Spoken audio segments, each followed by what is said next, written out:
Fitz-Gerald Group Principal Keith Fitz-Gerald and Cetera Investments CIO Gene Goldman. Guys, this caught our eye today. Dueling headlines in Barron's. So here's the first one. Stocks could gain another 20%. Embrace the bubble. And then there's this one on the same website. Why markets face a Santa slump. Keith, what do you see in this? I don't know. It looked like a market version of a Rorschach test to me. Well, that's a great way to describe it. I'm going to have to borrow that. You know, anytime I see conflicting headlines, particularly when they're in the same news source, that reinforces the trading action.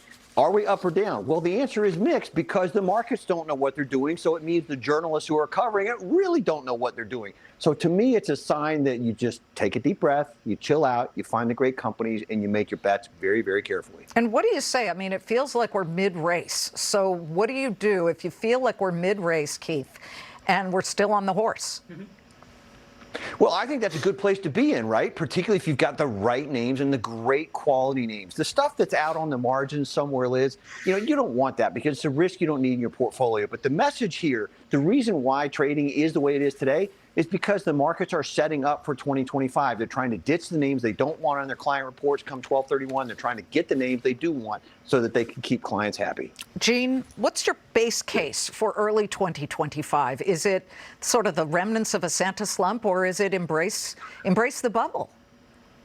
Well, first of all, Liz, thanks for having me back on your show. So as we head into 2025, to me, stock market feels like it's a New Year's resolution. Full of promise, but some challenges we got to work through. So if you look at 2025, my base case is simply this. Stronger than expected U.S. growth, moderating inflation, Fed easing. Take that together, that's typically a good market return. However, expect some volatility near term, especially as we kind of see some uncertainty around valuations, around a possible correction. For me, I'm looking at market concentration near term, rising bond yield, as you highlighted earlier, strength in the dollar. And then think about this, valuations are so high right now.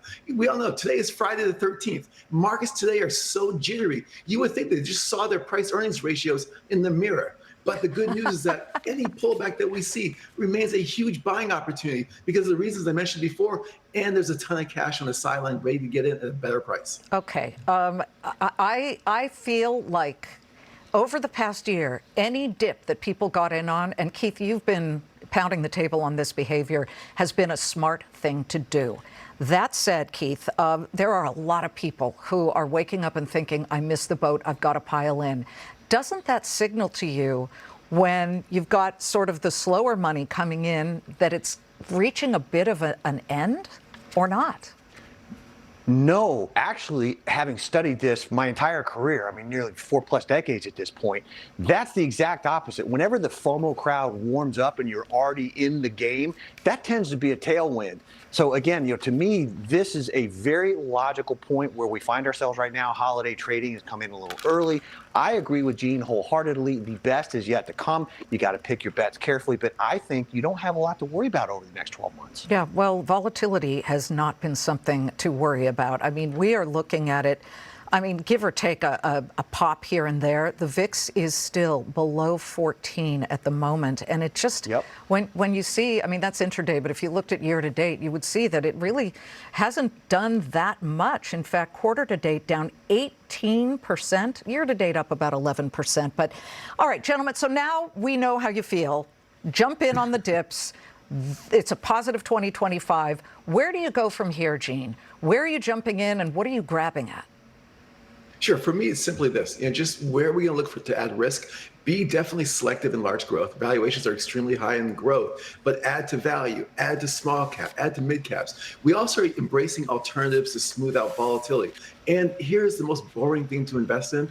Fixed income. I know yields are picking up, but fixed income is so attractive, especially high quality. We are raising duration in our portfolios.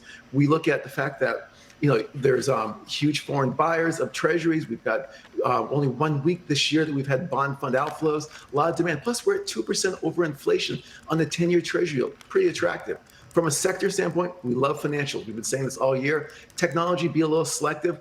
The sector that scares us so much is energy. More supply coming into the market. Energy is very scary, especially on Friday the 13th. Interesting. Although I did see that natural gas futures were the highest in more than a year. There was a bigger than expected drawdown in domestic stockpiles. So if you look at it, 3.4 something British thermal units, $3.40 per British thermal unit. Plus it's cold. But again, you can't really bank on that continuing. So it feels like energy has been very shaky. Keith, what do you like here? I mean, we just got Costco earnings. That has been a favorite of yours, along with Palantir. I know that, but you know, we could talk about Palantir till the cows come home. But give me your thoughts on Costco. Well, Costco's brilliant because membership is really the key here. You're talking billions of dollars every single quarter, but the online is up 13% over year. Customers continue to go into the store. They're buying more than groceries. The throughput is fabulous. The holiday sell-through is fabulous. This company is hitting on all cylinders. So I made the remark on your show a long time ago that we're going to go to $1,000, and here we are. We're right on the cusp of that. So to me, this game is just getting started, Liz. It's just getting started. I like it. I hope I'm smart enough to buy more shares. Okay. And aside from Costco, I should bring up Palantir because you have been one of the biggest supporters there.